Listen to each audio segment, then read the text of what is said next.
ich würde versuchen, laut zu sprechen und es wird erstmal die Diskussion geben, aber es gibt dann später auch auf jeden Fall Möglichkeiten für Fragen aus dem Publikum.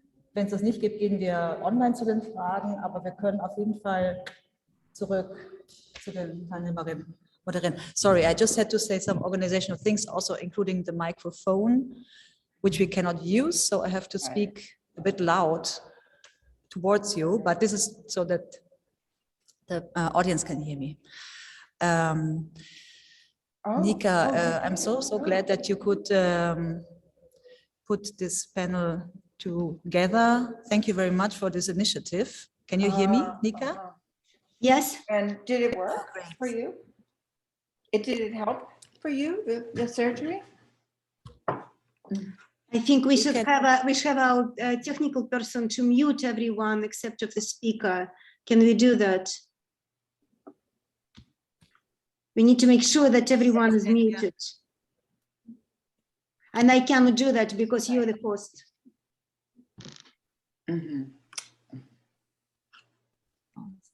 Ist hier alles stumm. Okay. Right. Yes. Yeah, we have that. I just gave a very, very brief introduction. That the general theme, as also announced in the program, the general concern is diverse ideologies. I know it's also, there will be also some practice, some examples from artistic projects. I would not even want to say too much. I think, Nika, if you are okay with that as well, I would actually hand over the mic, so to say, to you if you want to introduce your conversational partners. If not, I can also introduce you all, but I made a short introduction to the audience. So yeah, we will be only two of us, Silvia and I. So, and yeah, you probably should introduce me. Yeah, in Silvia, yeah, that's really great. So, I mean, I will do it one more for the audience. So also in your presence, Nika Dubrovsky is an artist and activist, theoretician, author of a lot of publications. She was a long-term partner of David Graeber as well, from which derived a number of projects such as the Museum of Care and Fight Club, for example, at the moment is a focus on this format. And I think I would leave it there. And Silvia Federici is a scholar, a feminist, an activist, I think, since the 70s with a long record of both writing, publishing, and also political campaigns, feminist political campaigns. And I'm sure that you are aware of the book that I think is probably the most read of you, Silvia, The Caliban and the Witch publication. There are a lot of witch references in general, I find, and I'm very, very, very intrigued by that personally, Silvia. And I'm also very, very interested in how you will tackle the concept of marriage now together. Very interested. We had a short thing more about child custody, I think. That was not on Zoom, so you missed that. But I think at this point, I would like to, you have to moderate. I think at this point, I would, leave it to you, Nika, and would, let you begin with your presentation. Okay, thank you. So I will try to make it shorter. I'm very grateful for that invitation. This exhibition, Poetry Within the Law, and the conversation with Silvia Federici is probably the most important art event for me for a very long time. Silvia was a great friend and ideological comrade of my late husband, David Graeber. Meanwhile, for David, feminism was the most significant movement of the 20th century. And in his opinion, this movement changed everything. Initially, I was interested in that divorce theme and how it affects contemporary society because of my personal situation. And I was doing a personal projects like a comic book about my own divorce. But today I will try to talk about myself as little as possible, because the story of my divorce is especially discussion with David about that. Actually was a great learning process for me. And I would like to share that with you and open it up for discussion. And especially also, as Sonia said, very much interested in the comments of Silvia, who can provide a wider framework for that. Because when we see violence against women, or in fact against any marginalized person, it is often interpreted as an isolated incident, not connected to the overall power structures. And in each of these personal tragedies, we are persuaded that there are all separate misfortunes, and then there is no underlying power structures beneath it. And Silvia, who is in her text, has cracked the social code and show the decisive role of gender politics in our society as a whole, and how it shaped basic relationship with a productive and reproductive aspect of our life. So I just want to, I want to say one personal comment about myself. So my mom was telling me that my aim in life is to love and to be loved. And that's what I was trying to do. And but in the society where I grew up, this love work was primarily understood as a work inside of the nuclear family, woman, man, and 1 or 2 kids. And that's turned out to be distorted picture of the world, to say the least. Perhaps the idea, the major lie of contemporary society is about nuclear family. And it happens that family values is one of the main ideological bases for capitalism. Because who would want to work hard, go into debts, and submit themselves to a boss? People work because they want to love and to be loved, feed their families, raise children, and not because they would rather eat 2 lunches on their own. However, think about this. In developed countries, almost half of the marriages end in divorce. Interestingly, most of the patriarchal countries where women's rights are suppressed have lower divorce rates than the countries with more progressive gender politics. Compare Canada, 44% divorce, Cuba and Finland, 55%. But Algeria, Uzbekistan, and Iran, 15% of divorce. The answer, obviously, is that it's just harder for women in a patriarchal society to get divorced, or sometimes it is not possible at all. Unless, of course, one thinks that patriarchy makes women more affectionate and men more nurturing by taking away women's rights. And after the divorce, in most cases, children staying with their mothers. And even if mothers remarry afterwards, the children from the previous marriages are most likely would be their responsibility. So it is visible that we actually live in a society of single mothers, not in a society of the nuclear families. And so I just want to quickly say that David and I was working on a project together that we call the Yes Woman project, and that was connected to the divorced woman from the ex-GDR. And we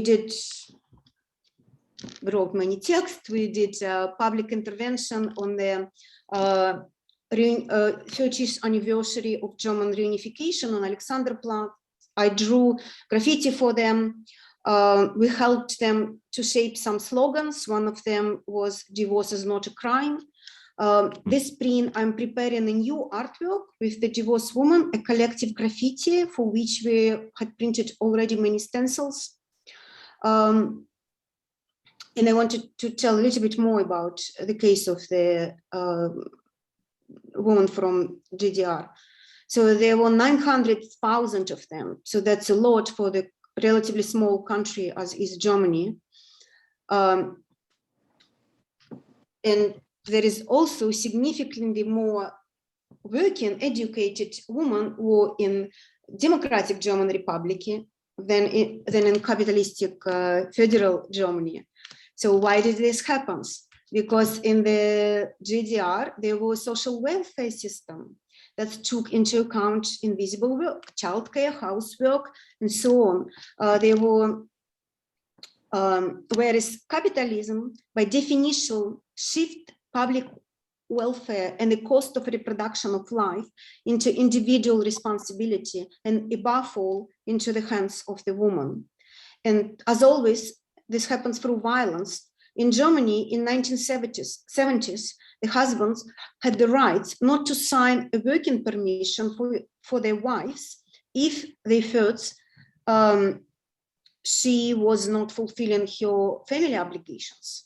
Essentially, the husband was a wife's main employer, but he was also responsible for her welfare in the event of the divorce. Wife would get half of his pension. During reunification, these divorcees from GDR lost both. They didn't get half of their former husband's pension, but they had lost welfare benefits due to the transition of their former country from socialism to capitalism. Poverty and loss of 30% of pensions are obviously social abuse, but social insult are even worse.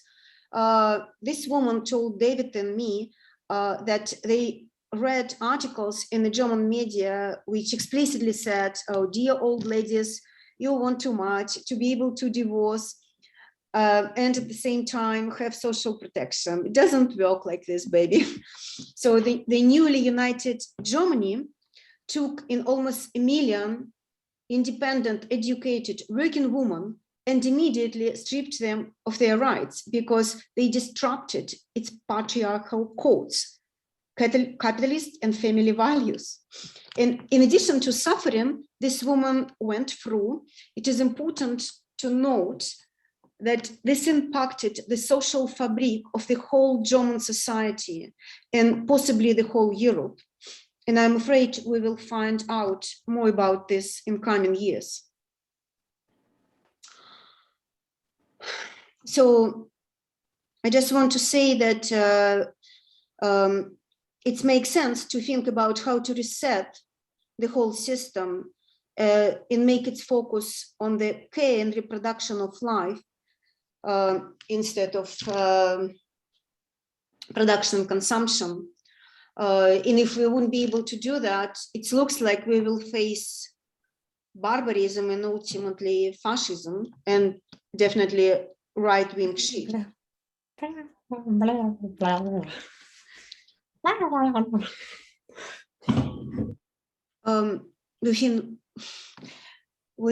With this, I would like to pass the word to Silvia Federici. I think she's the best person who may answer all these questions. Hello, Nika. Thank you for your words and for inviting me here, and many greetings to everybody who is listening to us, and especially people in Betania. I've been to Betania a few times, and it's such a great space. And yeah, the story that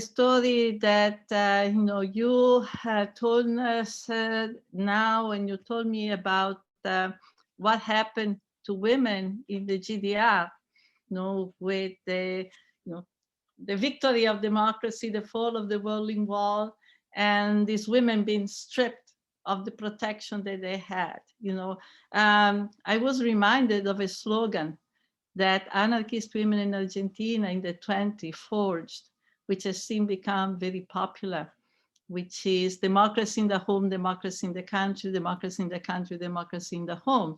And so there's a very deep connection, in every society between the way, so-called private relations, which are not private, and the political, the macro politics are organized. And the story of these women, being stripped, particularly at a later age in life, is scandalous, but it's not surprising. It's not surprising at all, because actually this is a very generalized condition in Europe and in the United States, and that's what I'm going to talk about in particular, because it's the place I'm most familiar with. But first, some very general remarks that the predicament, the crisis that they force women encounter is very much rooted in the devaluation of housework, the devaluation of the role of the housewife, or as they call it here, the homemakers, and the whole structure, of the family, the whole structure, of the organization of marriage and family life. And I think it's very important to establish a number of things there, because this is really, here begins the problem, the center of the problem. Much about family life and marriage, as you suggested before, has been covered by this ideology of romantic love, and the whole idea that this is a special sphere, private, separate from the world of economic relation, right? And we have all, in many ways, at least women of my generation, were indoctrinated in this conception.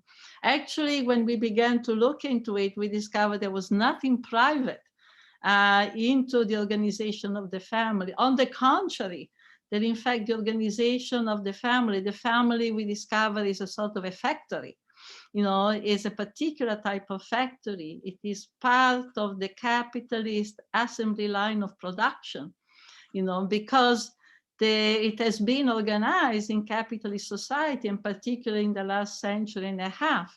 It has been organized as a center for the production and reproduction of the workforce. So in fact, what takes place in the family is much more organized than we often think. We often think is the result of individual relation. Far from it. And in fact, the whole economic structure, every kind of work activity, and certainly wage labor, is dependent on the work that has gone on in the home, done by millions and millions of women, right? And in fact, the capitalist class has been able to accumulate an immense amount of money because the work has been defined as private, as non-economic, has been made invisible, etc., etc.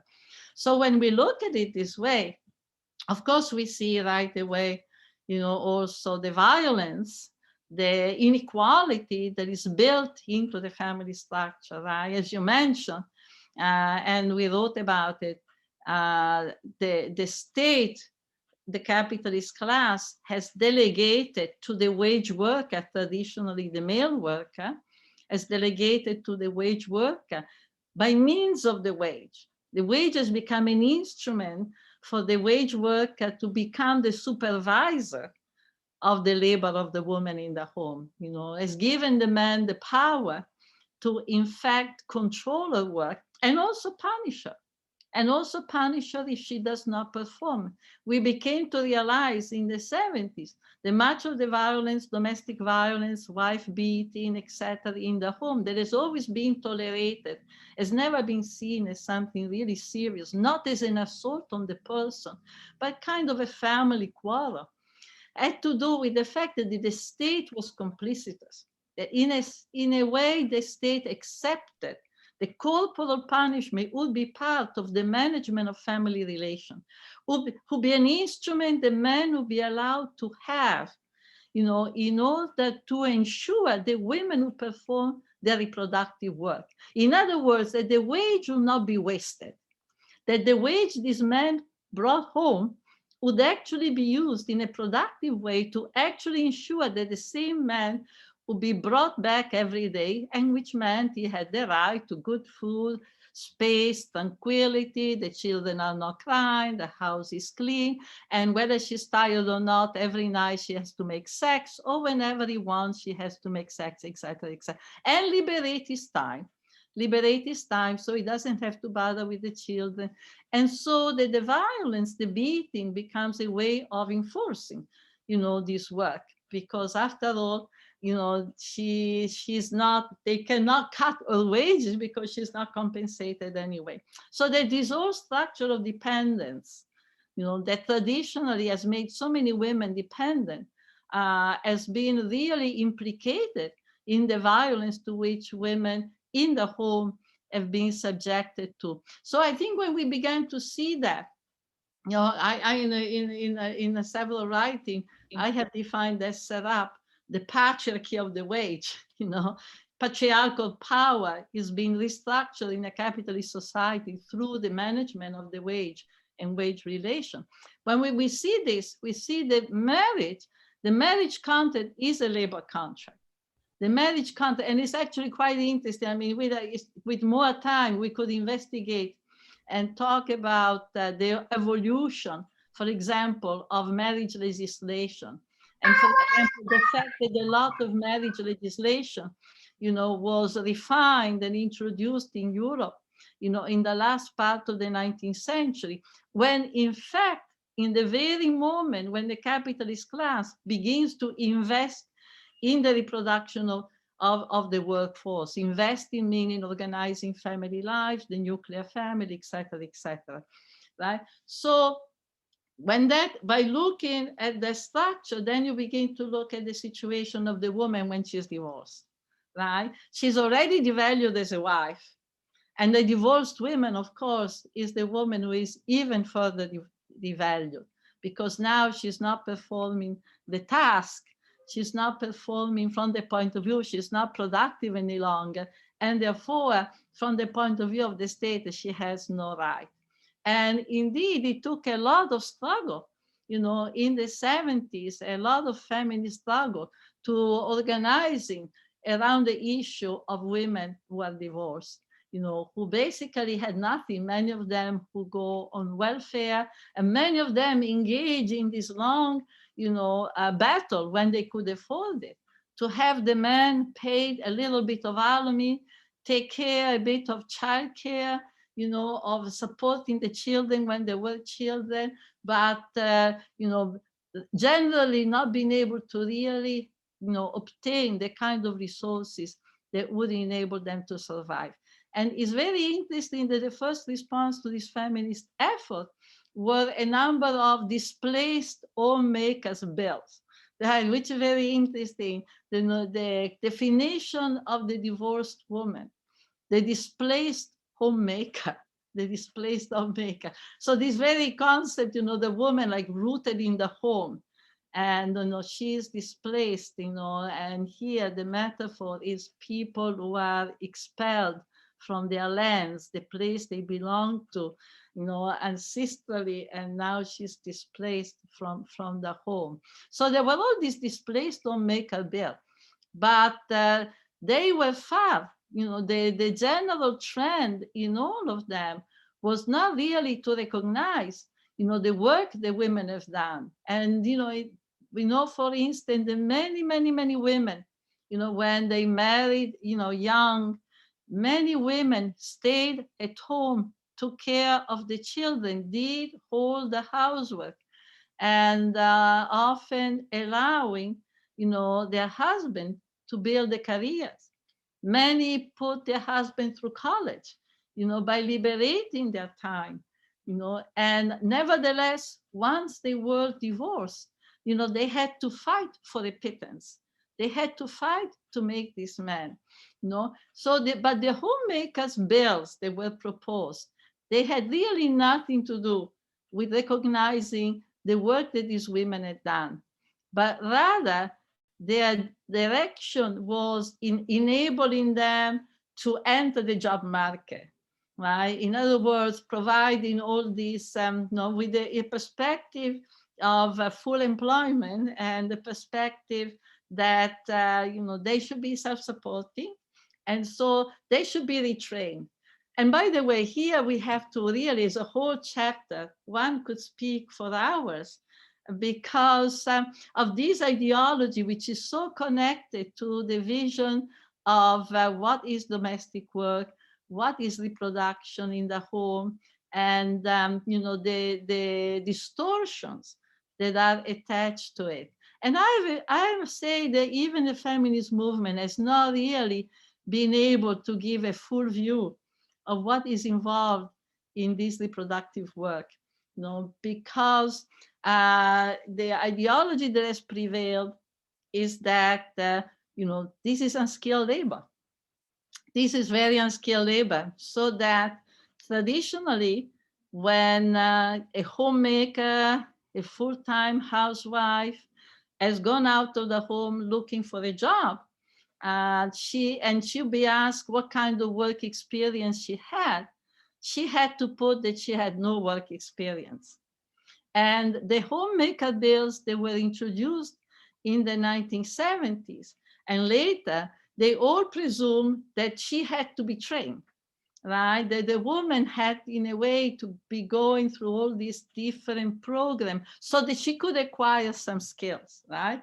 And I want to say here that, this is such a distortion that is humongous, because in fact, there are few jobs, there are few tasks that are so complex and so diverse and so relying on an immense amount of skills, including intellectual, emotional skills, that as domestic work, right? Because the image is always very, very reductive. Cooking, washing, and childcare. Well, even childcare, let's break it down. What is childcare? Childcare is a huge amount of work. I mean, I cannot go into it that, right? But actually, the domestic work is so much more. First of all, it's really women who, domestic, housewife, mothers, who do most of the work when a person gets sick, right? So in fact, even to this day, attached to domestic work, part of domestic work is the work of healing, Secondly, cooking.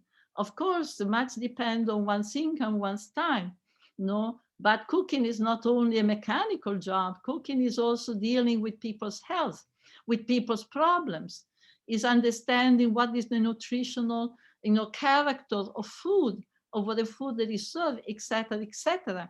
Emotional relation, keeping every day, keeping the relationship, the domestic relationship, smooth, and resolving the crisis, keeping the connection with people, with relatives, with friends, etc., etc.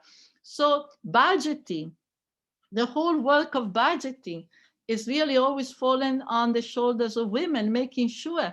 And she's the one who does extra work, shopping for, cheaper places, etc., etc.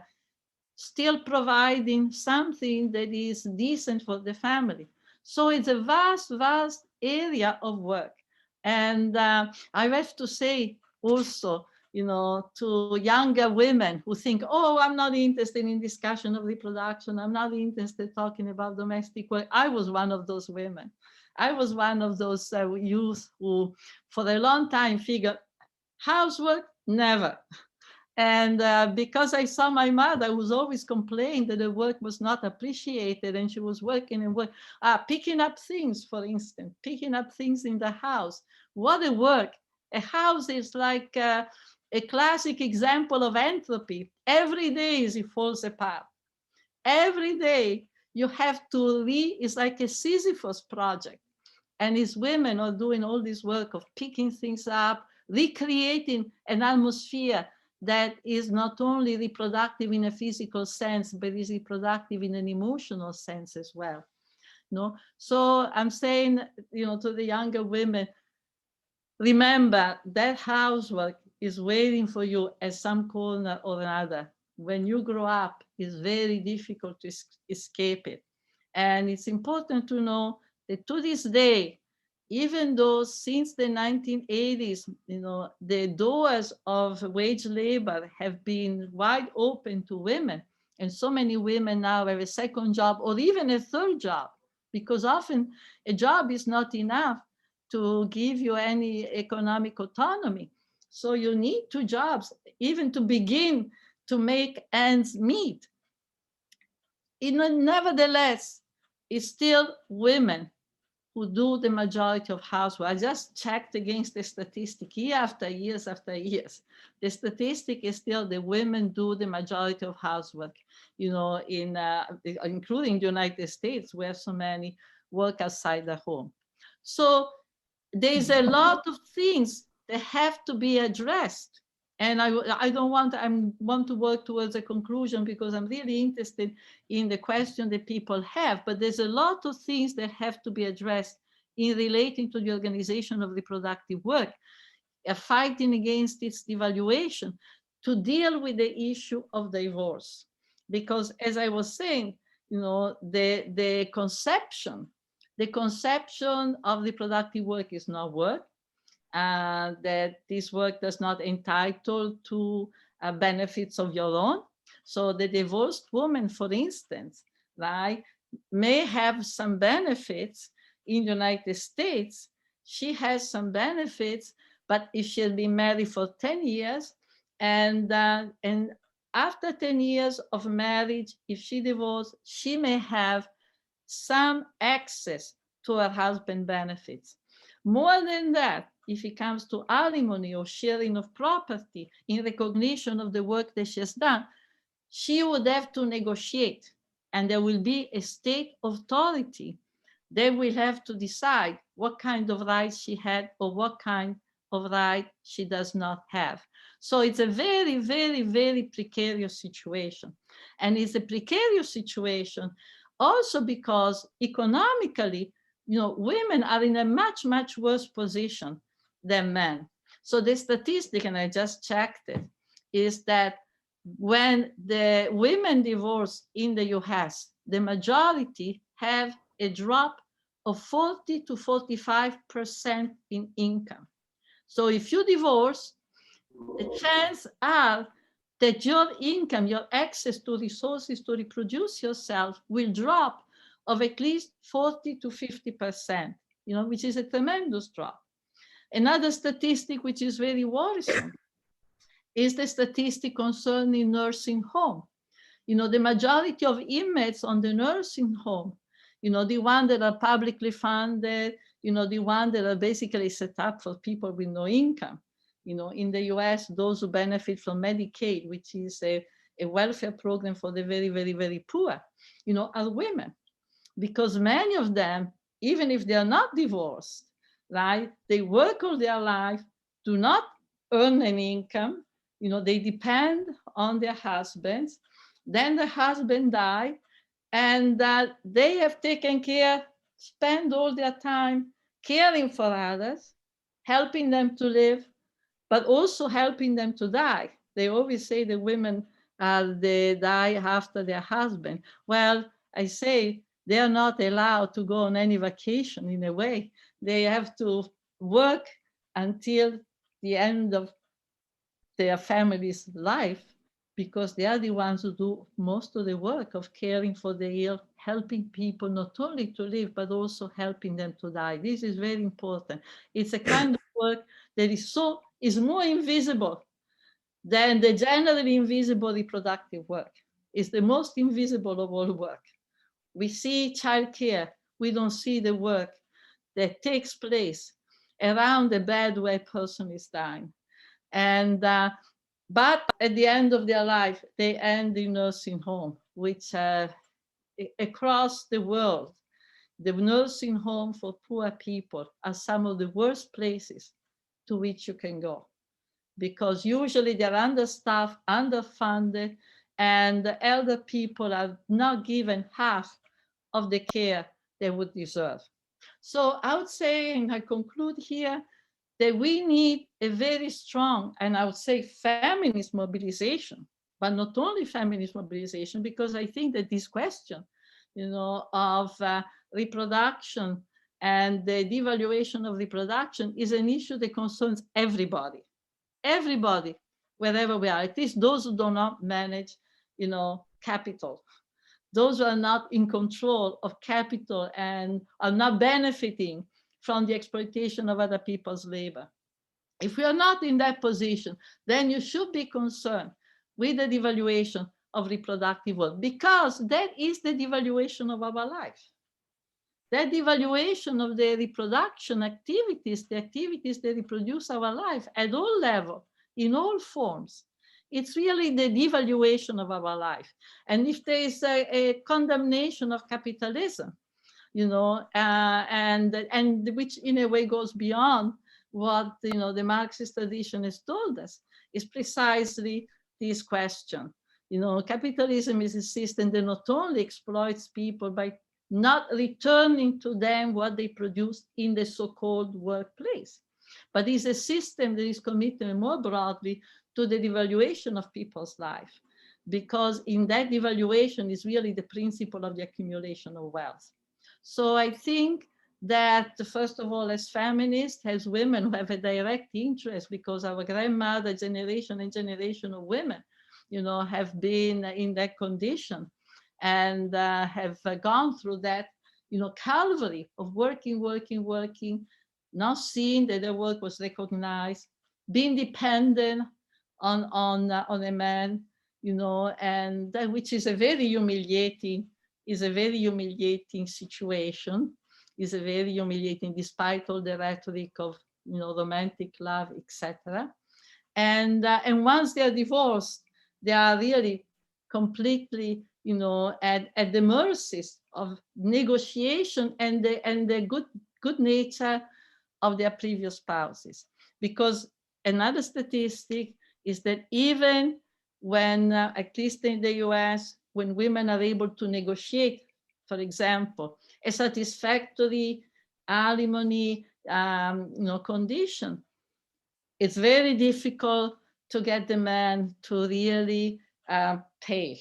In other words, you might have it on paper, but so many women have not been able to actually have the resources that have been negotiated, in a law office or in a courtroom. So again, I would say that this is an issue that is urgent, and fortunately, or unfortunately, depending, the COVID pandemic, that has exploded this crisis, has driven this crisis to a point of great intensity, because so many women, being forced to go back to the home and having to deal with the children, taking care of the children home from school, taking care of the housework and everything, including all the protection, the extra washing, the extra care, because of the fear of contamination, the fear of infection. And then having to do the Zoom, because many have had their own jobs, not to mention those who were working outside the home, or having all the added problem of the fear of bringing home to the family, the contamination from their encounter with customers. First of all, the nurses. Right? By the way, the nurses are now mobilizing, and they are now protesting against the devaluation of their work and the fact that the state has completely undermined the sanitary system, right? And put them in a position not to even be able to care, for people in the hospital, people in the wards. And that, again, that dismantling of the healthcare system is part of the general devaluation of reproduction. There is an important, essential structural connection between the devaluation of reproductive work in the home and the fact that all that during the last 30 years, government after government after government, has practically dismantled, reduced the funding, to clinic, those who are publicly funded, those to whom the majority of people, depend upon, to whom they go, etc., etc. And the nurses today are those who are, in fact, in a way, part of the great population of women, whose reproductive work, is made invisible and is made devalued, and at the same time is so essential, right? And at the same time is so essential, is what allows people to live, is what allows people to thrive. So I think that we need to take advantage of this moment in which a crack in the system has opened, because we have seen that the system is not able to reproduce us. We have seen a system that is completely indifferent, and now tell us about all the vaccine, all the new varieties, etc., right? And vaccine. But the crisis is not produced by a virus. The crisis is produced by a whole system who, in so many ways, right, has undermined the condition of our reproduction, has devalued the condition of our reproduction. I won't even talk about the ecological condition in the industrialized food, the contaminated air, the contaminated and poisoned water, the contaminated agricultural cropland, etc., right? Because when you begin to look at the world from the point of view of reproduction, then you see there is a whole spectrum, which means that a lot of movement have to come together. But I think that the question of the divorced woman, the displaced homemaker, as they call it here, is a perfect window to look at why this system is not sustainable and why we have to change it. Thank you. Thank you very much. Yeah, thank you very much, Silvia. Amazing. Nika, do you have a comment? I would have one, but I will. You can have a first. Thank you. Yeah, so I just participated. We had this project Fight Club about deaths. And Astra Taylor was our facilitator. So she tells a story how when she had a student death, she suddenly realized that she's like alone, and it's her very private thing. And then through like conversation with David, through organizing Strike Death, they understood, no, actually, like they all in a common condition, this death that they have, student deaths, shouldn't be there in the first place because they're not there in many countries.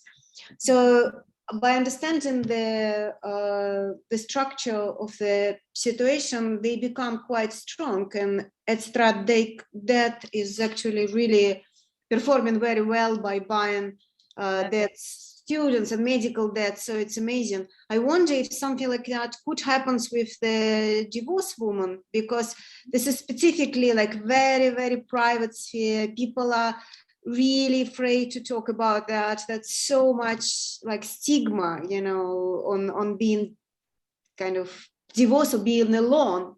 Yes. Especially if you're with the child. If you're like young woman, then it's fine. But if you're like either with a child or older woman, then it's really kind of a bad situation. Yeah, it's a very bad situation. And most women with young children and so on are very poor. And many of them were on welfare in the 70s, and then in the US they cut welfare. And what we see today, that many of the women, when they didn't have welfare and divorced, what has happened? A whole population of completely impoverished women, has joined the so-called the wage workforce, and they earn so little, because employers know that they are very desperate. And so they will accept anything that comes along because they are stranded. And so what happens is that you have a large population of women who do have jobs, but they only survive through indebtment, by taking a debt. And they use the wage to have a loan. If you don't have a wage, you cannot even take a loan. And it's quite interesting what happened here in the US, that in the 80s, when so many women began to enter the workforce because they were encouraged to enter, there was a restructuring of the labor force that basically degraded wages, degraded working conditions, precarized work. And of course, women were the privileged subject. So the doors were open, women enter, and the jobs they get are totally precarious, poorly paid. They do not allow them to survive. So in that moment, you have the development of what came to be called payday loan companies. Payday loans companies are companies whose only job is to give women who have no collateral, they have nothing. All they have is a little wage to give them loans so they can actually survive. But they give them at very high interest rate, like 50%. So you have now in the US a population of women who have some jobs, they earn some wages, very low, and they get by taking loans. So work. They as women who are working 24 hours, so to speak, because they have to pay the loans, because they have to pay in addition to their jobs are not enough. And so that, has also become a way we have in what we call debt economies now. Everybody has a debt, but it's particularly women, medical debt, student debt, and of course, credit card. There are women who go from one credit card to another until they crash. Often this ends up in a crash. And then, of course, it's a whole level of crisis. But this is what is happening. Indebtment is very deeply rooted in that devaluation of reproduction, which then is a devaluation also, because when reproduction is devalued and you have to do all this work and no money, etc., and then opens you up, to the great level of exploitation. Your labor is totally exploited. We see, for example, that there is now a movement for the increase of the minimum wage. But you have states where the minimum wage is $6 an hour, $5 an hour. You cannot live on that. With a minimum wage of $5, $6 an hour, it's impossible to live. So you take a loan. Loan means more work, means taking any kind of work. So this is a crisis. This is a major crisis. And it's not a crisis only of women, of course, but it's a crisis where the women are the ones who are really the most exploited of all. I have, is my mic on? Can you hear me? Yes. And I hope this is not, this might be a jump back to the very beginning of the conversation, but can you also hear me? Because one of the reasons I was interested to do this project was not even the fact that labor at home is not recognized, or the precariousness, because this I was warned. I grew up in a generation that people told me that I have to be careful and so on. But I was interested to do this project because of a very strange paradox, which is that women who come into a position of power or who do not conform to this precarious image of being the poor mother, the poor single divorced mother at family court, or the role of the victim is, so to say, I think at court still more successful to keep your children than being in a higher job position. Because the thing that made me so sad is that I had the impression there is a double losing situation.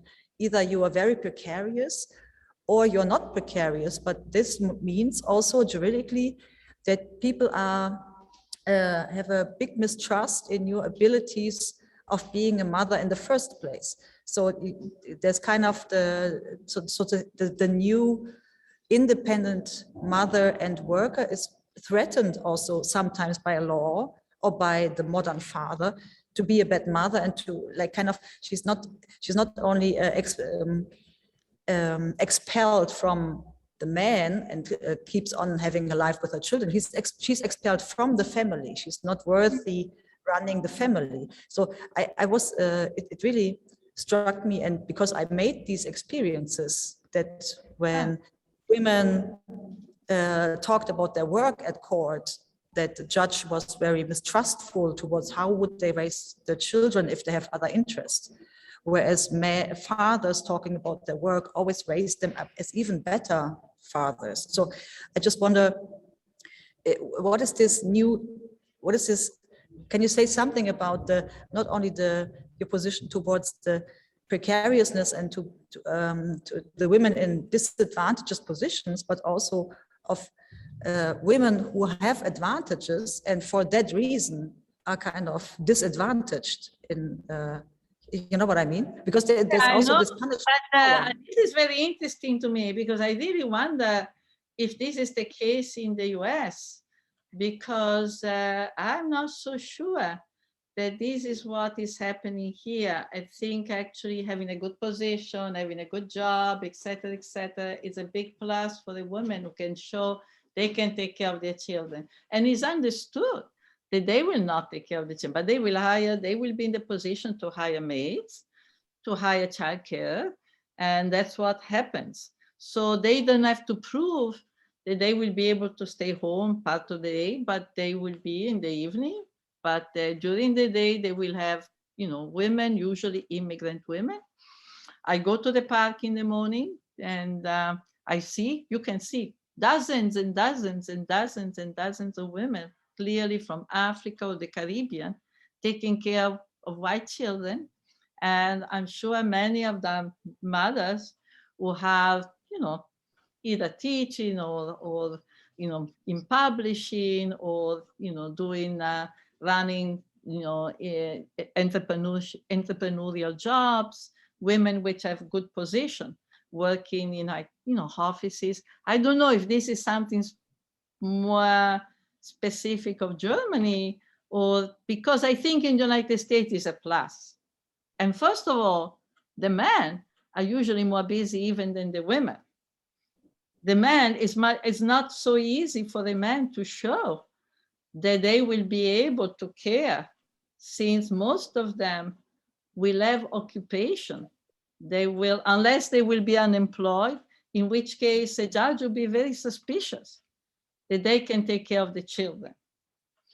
An unemployed man, or a man who has a very precarious job, shifting from one job to the next, will not be a man who will be easily given custody of a child. And a man with a lot of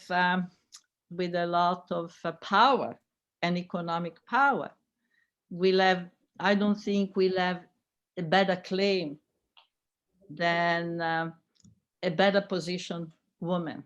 I think the court system here, I think, still favors the mother, and is understood that she can hire someone who will take care of the children during the day.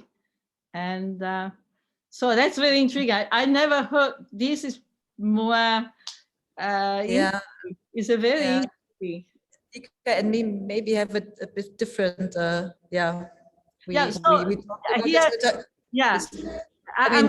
very curious now. So if the husband is fully employed and the wife is fully employed, the judge will prefer to give it to a man?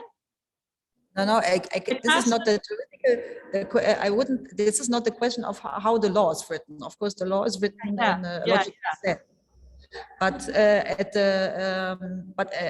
a family court trial is, I think, different from other trials because it is based a lot of narratives. So there's a lot of power to the narrative, I think, even more than the paragraphs.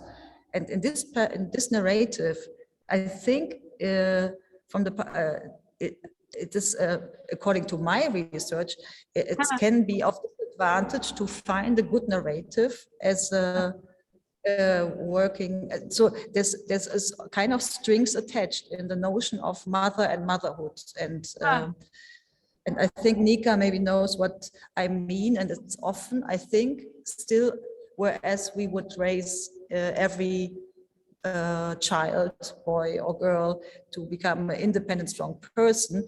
I think from a women's perspective at court, like to be a woman at court, the role of the victim is the safest. It is the safest to say yes and sorry to everything and to be weak and to be the weaker person than the man, then the level of sympathy and trustworthiness towards the role of the mother is stronger than having another. Yeah, maybe cultural. Here, I think the entrepreneuring woman is very much admired, and I think she will be seen as someone who can raise, children to be independent, self-asserting. I think that there's less of a bias toward the woman who made it and who can be as good as a man. There's much less of a bias towards that. I think there's so much admiration for entrepreneurship and making it, and money making is so important that a woman who actually makes a good salary, she's seen as a perfect role model for her children, particularly since she will be able to hire people who will take care of them. Nika, do you want to do closing remarks, because we have we also running out of time? Are there questions from somebody? We have questions from the audience here, because if not, I would leave it to Nika to, if you would like to, because you haven't spoken for a while, Nika, to. I just want to also comment on your question about Germany. Yes, Germany is very different from the US. It's a very patriarchal country, but in a different way. You're right. Women should be weak and men supposed to be strong, and then women will get everything, and that's why that's why ex-GDR divorced women were punished, because they were the strong women, who actually who working, who educated. Even journalists would tell them, you don't look to me as an old poor lady, you dress very well, you speak very good, so what are you complaining about your pension? So it's just like in a fairy tale, the woman should be this kind of, as supposed to be obedient, kitchen wives, and then society will take care of them, even the government. So in the US, it looks like it's more like a wild capitalism. The winner take it all. It doesn't matter if it's man or woman. So that's I think the difference. But I'm still interested to hear if it's possible to organize somehow and as you said, go into the crack that now system shows us. Yeah. So that will be my remark. Okay, it's as I said, I'm since we are here on site at Bethanien, and this I'm afraid that we will have to close, unfortunately, our conversation already. And we have a the next contribution is a contribution from St. Petersburg, which I'm also very, since we had this comparison of two state systems. But at this point, I can only thank you very, very much to join us, to take your time to speak here, to overcome the awkwardness of Zoom talk into a space where you can hardly see the faces. So thank you so much for making this possible and sharing your thoughts. So I can only end it with an applause. So maybe then you can hear a little bit from the audience. So I will thank you very much. Thank you to you all. Thank you, Nika. Thank you, Sonia. Thank you to you all, and a big hug to you all. And stay. Silvia, can I just translate one more question from Russia that I see here? Yeah. So the question is, and Sonia, if you need to leave, then we will stay in the Zoom for like 2 more minutes. So the question was, do you think in this situation, it's a question from Ala Mitrofanova, in this situation, what is more important to do? To try to make people understand that the house work is very important, or to build more kindergartens, you know, Both, and both, to both, make both. more like. Oh, there's no conflict. Both. In fact, But they are so opposite in political attitudes. no, you cannot have Because- one. Yeah. We should have this discussion because you cannot have one without having the other. But it means, of course, housework has to be restructured. Housework has to be restructured. I've been writing a lot about it because I'm really a collective, cooperative way of domestic work, as well as services, but also services that we control. And this is where the importance of collectivizing, creating housework in a more cooperative way is connected to also the fact of, yes, we want certain things. We want, the kindergarten, etc. And we don't want the state to organize them. We want the state to give us, we want to reclaim, not the state to give us. We have to be careful with the language. We want to reclaim because this is our wealth. We want to reclaim the wealth, the resources in order to have the kindergarten, elder care, care for those chronically ill, etc., etc. All this is fundamental.